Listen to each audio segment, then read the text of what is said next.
Hey guys, in this video I'm going to show you how to use Veo 3.1 on the Android app. So you just need to get Gemini for your Android phone. And then what you do, okay, if you come here at the bottom, you can see 2.5 flash. You'll be able to choose different models as well, including Veo 3.1. But for that, you need to get Google AI Plus. Okay, you need the Pro features, so click here on Upgrade. Let me show you. If we go ahead and scroll down through the plans, first of all, we have Google AI Plus. This one gives you limited access to Veo 3.1 as the other model. You can scroll down here, look at this one. This one has limited access to Veo 3.1.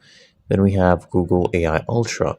It has Veo 3.1, which is their latest video generation model that you can go ahead and use. And you'll be able to access the video feature in the prompt. Okay, there'll be an icon right here for you to access the model. Okay, and an icon as well here. If you found this helpful, make sure you smash that like button. Subscribe to App Mentor.